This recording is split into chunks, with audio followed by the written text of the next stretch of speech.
Audio Jungle. Audio Jungle.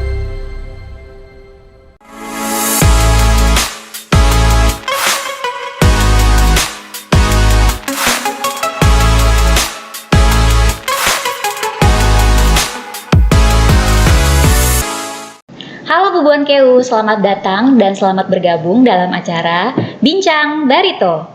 Pada segmen baru ini, kita akan sedikit berbincang-bincang selama kurang lebih 30 menit ke depan. Di kesempatan kali ini, saya ditemani oleh seseorang yang mungkin Bubuan Keu sudah tidak asing lagi, yaitu Kepala Kantor Wilayah Direktorat Jenderal Kekayaan Negara, Bapak Ferdinand Lengkong. Selamat siang, Bapak. Selamat siang, Mbak Galuh. Gimana kabarnya, Pak? Sehat? Alhamdulillah, sehat-sehat. Luar biasa Bapak. Bapak, sebelumnya kami mengucapkan terima kasih karena Bapak sudah berkenan meluangkan waktu Bapak untuk berada di sini. Jadi mungkinnya nantinya kita akan ngobrol-ngobrol untuk mengenal Bapak lebih dekat. Oke, silakan. Mungkin Bapak bisa bercerita tentang diri Bapak dulu. Mungkin Pak, silakan.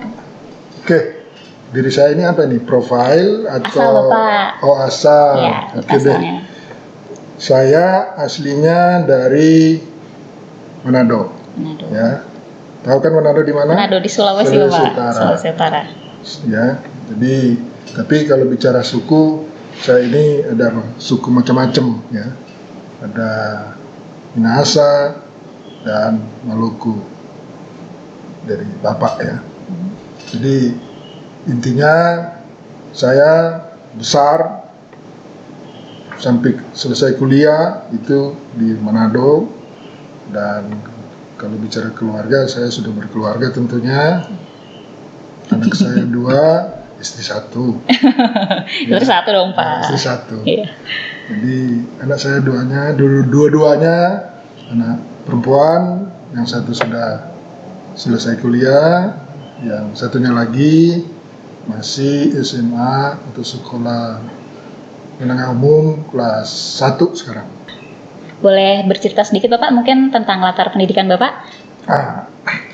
Kalau latar pendidikan saya ya cuma sampai S1 ya.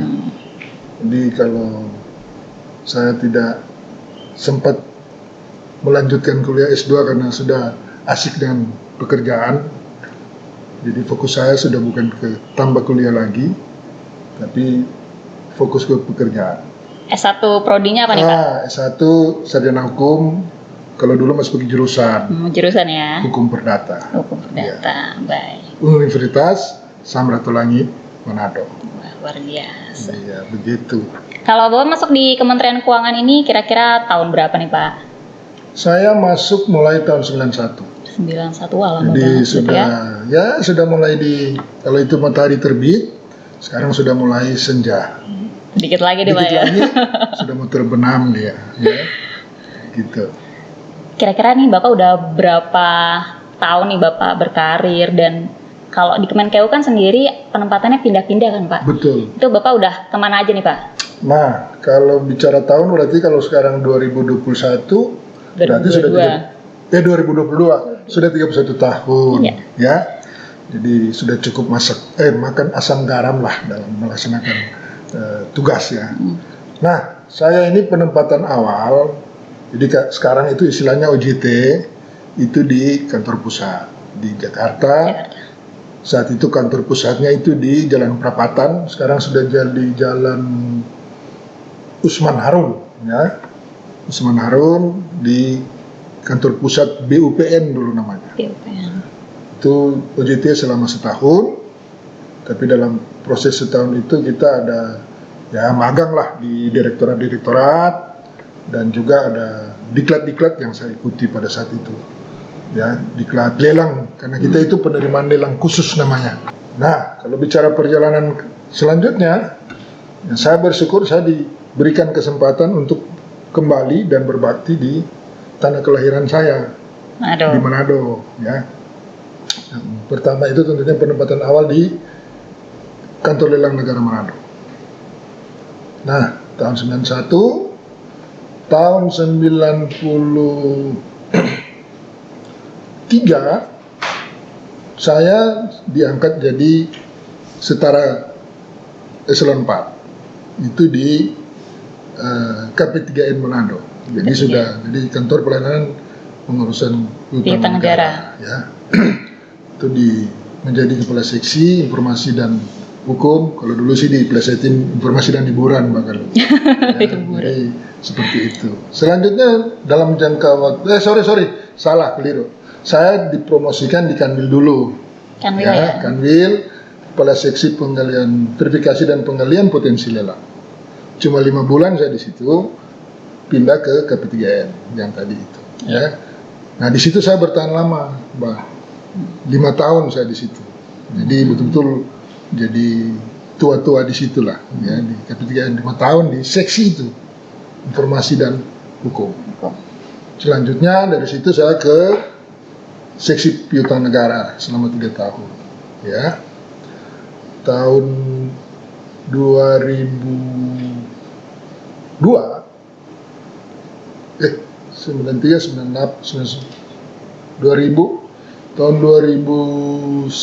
saya promosi jadi kabit lelang di Kanwil. Nah itulah yang mungkin salah satu keistimewaan seorang Ferdinand Lengkong, dia promosi di tempat aja, di kota yang sama. Kanwil Sulu Tenggomalut berarti Bapak? Iya, pokoknya di Manado lah. Manado ya. Ya kantornya dari lelang, Kanwil. Tapi kalau dulu masih namanya Kanwil 9, di Kanwil 9 BUPLN. Oh iya. Ya. Kabit lelang, habis kabit lelang saya pindah ke Makassar, jadi kabak umum. Pindah lagi ke Kanwil DJKN, sudah DJKN tapi ya, ke DJKN Jawa Timur. Jadi kabit lelang lagi. Habis kabit lelang, pindah dipercaya menjadi kepala KPKNL Sidoarjo. Sidoarjo pertama. Ya, itu tahun 2009. Tahun 2011 saya dimutasi lagi menjadi kepala KPKNL Batam. Tidak lama lagi di situ, tahun 2012 akhir atau masuk 2013, saya dimutasi lagi ke KPKNL Jakarta 5. Nah, dari Jakarta 5 pindah lagi ke KPKNL Jakarta 4 tahun 2015. Tahun 2016 saya ikut untuk naik jadi Wika Kanwil itu ada lelang jabatan, namanya lelang jabatan, dan saya ikut lelang jabatan tersebut dan bersyukur dipercaya untuk menjadi Kakanwil dan kembali lagi promosi lagi di tempat lagi. Jadi promosinya lagi di Manado. Jadi di Kanwil DJKN Sulu Tenggomalut. Selanjutnya di tahun 2019 bulan Juni saya bergabung dengan teman-teman yang ada di Kanwil DJKN Kalsel. Nah itulah kira-kira riwayat dari awal karir saya sampai saat ini, Mbak Galuh. Ya, tadi kan Bapak sempat cerita nih dari namanya tuh belum DJKN sampai akhirnya namanya udah jadi DJKN. Oh iya. Itu Bapak boleh sedikit. Jadi waktu kami masuk dulu masih namanya BUPN. Ada penggabungan ya salah satu subdit di pajak yaitu lelang itu masuk ke BUPN sehingga berubahlah dia menjadi BUPLN, Badan Urusan Piutang dan Lelang Negara. Selanjutnya saya lupa persis tahun berapa. Kalau BUP badan itu kan tidak bisa melayani langsung ke masyarakat, makanya berubahlah dia menjadi Direktorat Jenderal Piutang dan Lelang Negara. Jadi itu DJPLN itu penggabungan dari piutang dan lelang. Tapi sebenarnya di dalam situ ada penilaian juga, sudah ada penilaian. Nah, pada tahun 2006, reok lagi kita nih, ada sebagian tugas dan fungsi dari Direktorat Jenderal Perbendaraan, yaitu mengenai pengelolaan BUMN, itu dimasukin ke DJPLN, sehingga berubah lagi dia menjadi Direktorat Jenderal Kekayaan Negara. Jadi ada mengurus piutang, ada lelang di situ, ada pengelolaan kekayaan negara, dan penilaian. Jadi kita jadi lebih sangat luas tugas dan fungsi kita, pelayanan kita kepada masyarakat Dan tentunya saya bersyukur saya melewati tahapan-tahapan itu dan masih bisa eksis sampai saat ini. Luar biasa. Tadi Bapak berkata Bapak sudah berada di DJKN kurang lebih sekitar 31 tahun ya Bapak. Betul. Ya. Boleh di-share nggak Pak perjalanan Bapak dari dari OJT ya, bahkan OJT pelaksana sampai jadi Kakanwil sekarang tuh rintangannya tuh seperti apa, suka dukanya seperti apa, mungkin bisa jelaskan Pak? Ya, itu panjang sebenarnya kalau mau cerita itu. Makan banyak waktu sebenarnya. Tapi saya kira saya bisa menjawab itu secara ringkas bahwa yang pertama kalau kita selaku pegawai dalam suatu organisasi tentunya kita harus patuh, kita harus loyal terhadap organisasi itu ya. Loyal terhadap organisasi itu sudah satu keniscayaan buat kita. Nah mungkin kita bekerja di satu organisasi, lantas kita tidak loyal. Nah saya dalam bekerja itu punya 3 kata kunci ya selalu. Saya harus punya prinsip dan saya komit melaksanakan prinsip itu serta konsisten tentunya menjalankan prinsip dan komitmen itu. Saya kira 3 kata kunci itulah yang menjadikan saya bisa seperti ini ya. Kepatuhan terhadap aturan, biarpun tentunya namanya manusia kadang-kadang ada up and down ya, naik turun. Tapi kata kuncinya bagaimana kita patuh kepada aturan organisasi, kita loyal kepada pimpinan kita ya. Loyal ini bukan ke personnya ya, tapi kepada sebuah organisasi karena pimpinan-pimpinan itu representasi dari organisasi. Saya kira ya itulah ya, kadang-kadang namanya orang kan kita ada suka dan tidak suka. Betul Bapak. Tapi selalu kalau prinsip saya ya, saya boleh tidak suka dengan pimpinan atau bisa juga dengan rekan sekerja saya, tapi kerjaan saya harus saya tuntasi.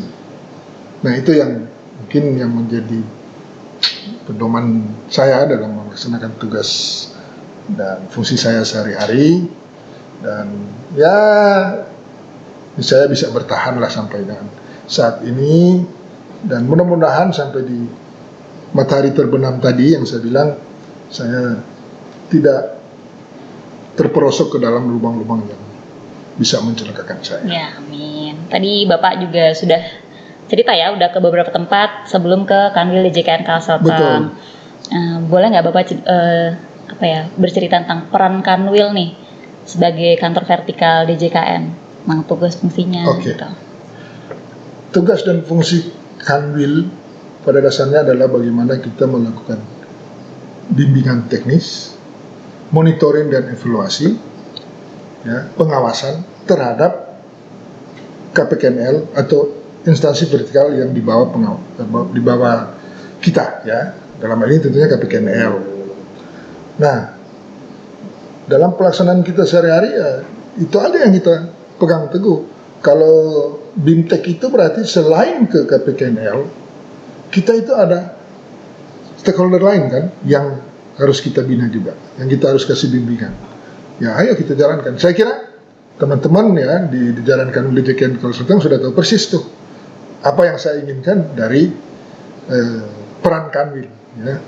Itu betul-betul harus dijalankan, melakukan bimbingan teknis, monef yang harus rutin kita lakukan, ya, pengawasan terhadap pelaksanaan tugas dari KPKNL.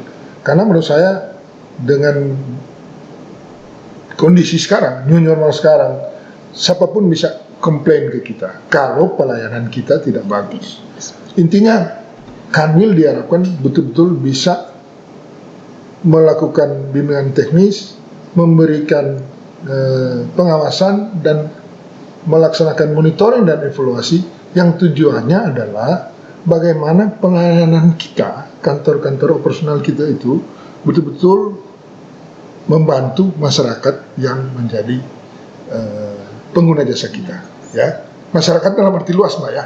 Bukan cuma person-person, tapi ada, kita kan Satker, Satuan Kerja, Kementerian Lembaga, ada Pemda di situ, ada perbankan di situ, banyak hal yang bisa kita lakukan dalam peran kita. Jadi saya pinginnya ada pembagian tugas malah.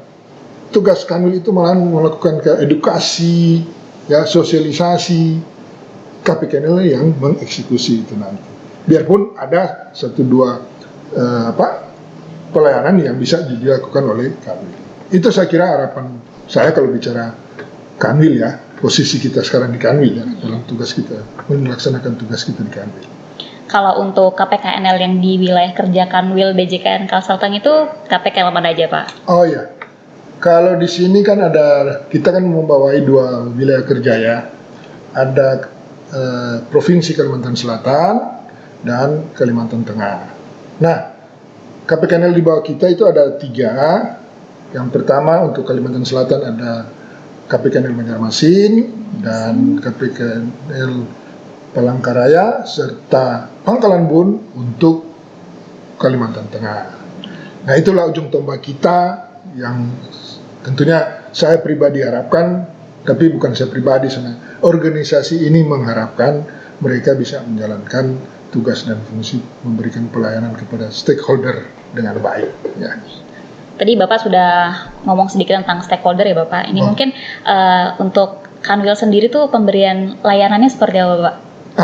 Yang seperti saya bilang tadi, ada reorganisasi itu, yeah, di JKN, ya, pelayanan kita itu ada pelayanan lelang, piutang, penilaian, dan pengelolaan kekayaan negara. Tapi sebenarnya piutang ini bagian dari pengelolaan kekayaan negara, ya. Jadi pengelolaan kekayaan negara yang begitu secara luas, piutang sama masuk di situ. Itu yang pelayanan-pelayanan yang bisa kita berikan kepada masyarakat, ya. Dan tentunya kita juga melaksanakan tugas-tugas kita yang minta untuk kita laksanakan atau sebagai kepenyantangan dari DJKN, kita bisa juga melaksanakan perintah penugasan khusus yang dilakukan, yang diminta oleh DJKN. Sebagai contoh, kayak kita sebagai fasilitator, ya, dengan teman-teman SNV di bawah Kementerian Keuangan. Secara khusus yang ada di bawah binaan DJKN. Jadi ya cukup luas, cukup menantang, dan cukup berat juga. Ya. Iya, benar, Pak. Karena kita ini teman-teman semua harus selalu meningkatkan kompetensi dan kapasitas dalam menghadapi dinamisnya DJKN kita. Tadi Bapak bilang sudah di Kanwil DJKN Kalsel-Tang dari tahun 2019, berarti Betul. kurang lebih 3 tahun di sini, ya Bapak, ya? Belum, Mbak. 2 tahun 8 bulan. 2 tahun. Dikit lagi hampir 3 tahun. Hampir. Iya, Bapak di sini sama keluarga? Kalau di sini saya dengan keluarga, karena kayak dulu waktu di Manado malah dengan keluarga, tapi di sini saya cuma sendirian, ya, bujang lokal malah. Tapi tentunya ada alasan yang rasional yang membuat saya memilih sendiri di sini.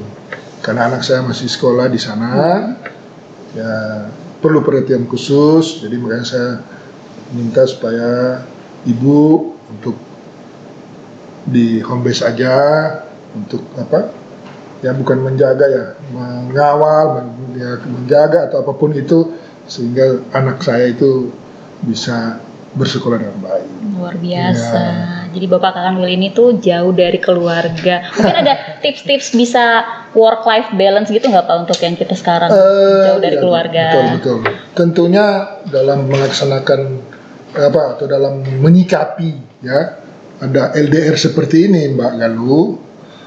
Ya, kita harus mengelola pikiran kita, dan yang paling utama tentunya membagi waktu, ya.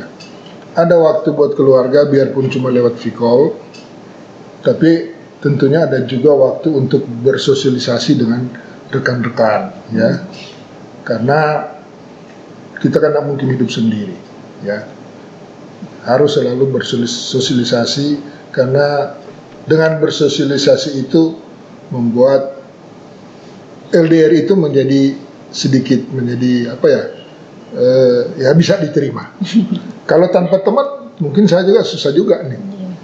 Dan tentunya harus pulang, ada waktu-waktu tertentu yang harus saya pulang, dan ada juga yang utama tentunya tidak lupa juga untuk berdoa, ya, mendekatkan diri kepada Tuhan yang Maha Kuasa. Biarpun ya kadang-kadang susah dilakukan juga itu, ya.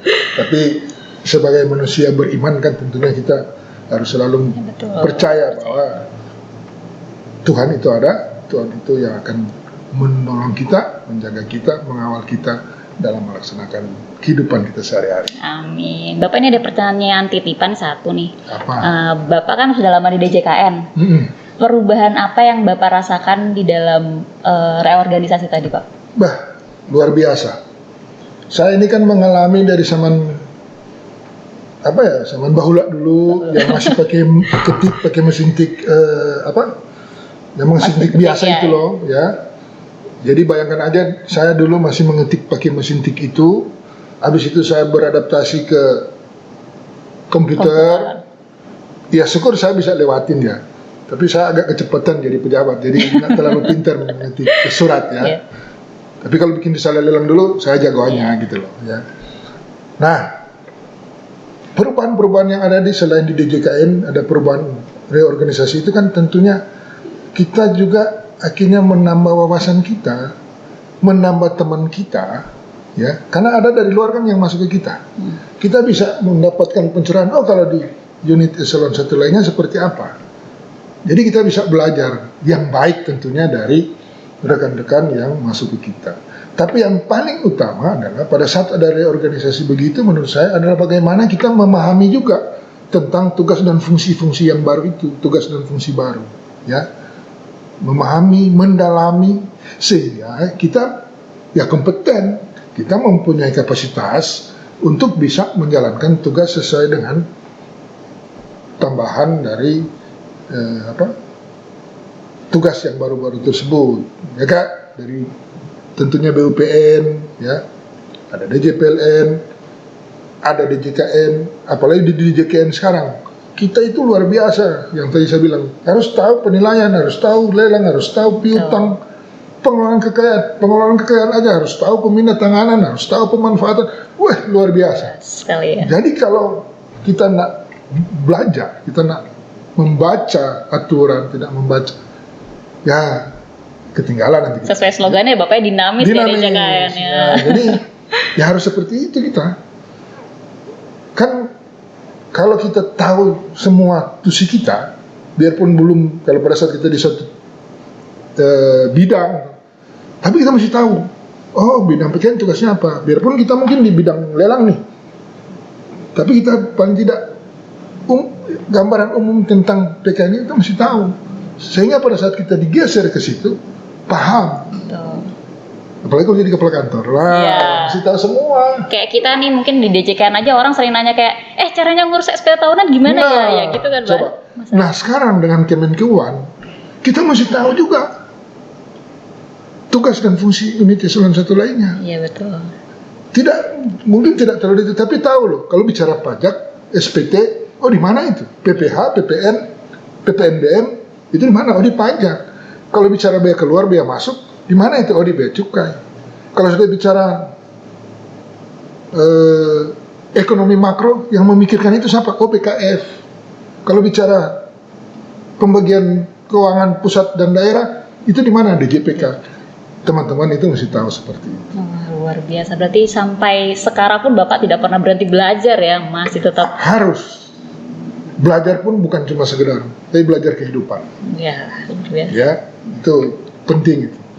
Jadi bisa siap menjalani atau menyikapi ini perubahan yang luar biasa ini. Ya bayangin aja tadi perubahan itu perubahan dari organisasi. Ini perubahan ada pandemi COVID ini kan luar biasa, Mbak. Iya, betul. Yang biasa kita kerja ke kantor habis itu cuma Zoom dari pagi sampai sore. Itu kalau nggak tahan, wah. Belum lagi integritas kita diuji ya Pak. Dengan lebih-lebih soal itu, online. soal online.